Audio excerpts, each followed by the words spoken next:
The 11-year-old son of a prominent German banking family was kidnapped. A few days later, the police arrested Magnus Gafgen after he had collected the ransom money. But he refused to say where his victim was hidden. I mean, here's a child who is locked up somewhere, going to die slowly from hunger and thirst. Let's assume that's the case, but the perpetrator still won't talk, even under torture.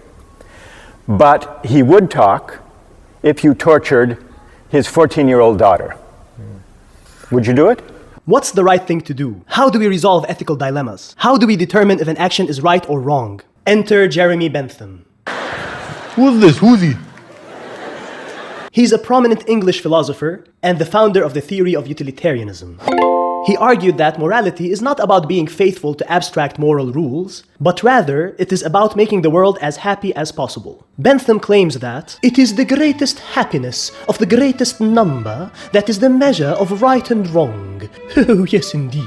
I added the "oh yes indeed" part at the end. Please forgive my fake British accent. Classical utilitarianism can be summarized as follows. Number 1. Actions are to be judged solely based on their consequences. Nothing else matters. 2. In assessing consequences, the only thing that matters is the amount of happiness or unhappiness that is created. Everything else is irrelevant. 3. Each person's happiness counts the same. Thus, right actions are those that produce the greatest balance of happiness over unhappiness, with each person's happiness counted as equally important. In short, utilitarianism can be summarized as the greatest happiness of the greatest number, or the greatest good for the greatest number of people. The word utility could be thought of as a measure of happiness, pleasure, satisfaction, benefit, or welfare. So the idea is to maximize utility, hence the name utilitarianism. So, add how much benefit is produced by an action, and subtract how much harm it will cause, and the action that produces the highest net benefit is the right action to take. On the surface, utilitarianism sounds very reasonable. It forces us to consider the consequences of our actions, and it gives everyone's welfare an equal weight. Each person is given equal consideration. Everyone's happiness counts equally. This was a radical idea, because in the past, people commonly believed that a master's life is worth more than a slave's, and the well-being of a high-status person is worth more than that of a peasant. So it's quite a progressive theory. However,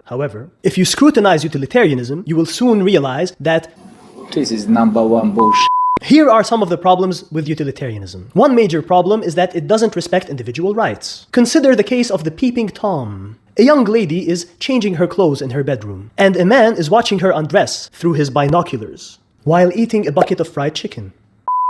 This video is not sponsored by KFC. According to utilitarianism, this action is moral. The lady is not experiencing any pain or embarrassment or unhappiness. She has no idea that someone is seeing her naked. The peeping Tom, on the other hand, is very happy. He's enjoying the show. So his action has produced a net positive increase in happiness and is therefore moral. But does anyone really believe this is moral? If you think it is, please leave a comment below and mention your home address, and somebody will send you a free bucket of fried chicken or a police car to pick you up. Utilitarianism is at odds with the idea that people have rights that cannot be trampled on merely because we anticipate an increase in happiness. That lady has a right to privacy. She has an expectation of privacy inside her home. And the peeping Tom violated her, and his action is definitely immoral. Okay, so back to the opening dilemma with which we started the video. The perpetrator still won't talk, even under torture. But he would talk if you tortured his 14-year-old daughter.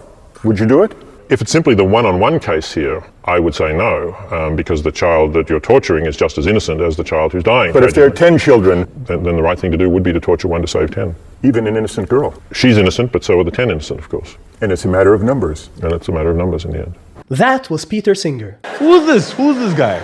He is a professor of bioethics at Princeton University. His utilitarianism forced him to concede that we should torture an innocent 14-year-old girl to force the kidnapper to disclose the location of the kidnapped children. What the hell is wrong with you, man? Seriously, that's what you get when you follow utilitarianism. Oh, Professor Shades, but if we don't torture this girl, the other kids will die. No, you find another way to get the kidnapper to disclose the location of the kids. Please, just send me location. And for the sake of the argument, even if torturing his daughter is the only way to make him talk, you still should not do it. You see, you are confusing the immoral with the unfortunate. Huh? What? How? I'll explain. Letting the 10 children die is not immoral. It's unfortunate, yes, but it's not immoral. You should try your absolute best to save them using legitimate means. And if you fail, you fail. But you don't remedy the situation by committing a monstrous act yourself. You have no right to hurt that little innocent girl. She's not a pawn for you to sacrifice. You can't violate her rights. Indeed, utilitarianism can make people justify all sorts of evil acts. Hey, I don't like the policies of this presidential candidate. Let me assassinate him for the greater good of the country. Hey, let's steal from the rich and help the poor. Hey, let's end grandma's life. She's already suffering with her illness. We can put her out of her misery and end her suffering, and we'll use some of the inheritance money to help the poor. People are masters at rationalization, and if they subscribe to utilitarianism, they will use it as a tool to justify their heinous actions. I don't know about you, but I wouldn't want to live in a society where utilitarianism is the guiding principle. As we mentioned earlier, utilitarianism claims that we should count everyone's happiness as equally important. On the face of it, it sounds great. Very egalitarian. But if you look deeper, you will soon realize that This is #1 bullshit. should a bully's happiness be counted equally as the one being bullied? No, I don't care how much pleasure the bully derives from bullying. That should not be factored in. Hey, stop bullying that kid. Can't you see he's suffering? True, but I'm getting way too much pleasure from this, and my pleasure outweighs his pain. So overall, it's a net positive increase in happiness. Yeah, I guess you're right. Go ahead. Keep bullying. Hell, I might even join you. Let's kick him together.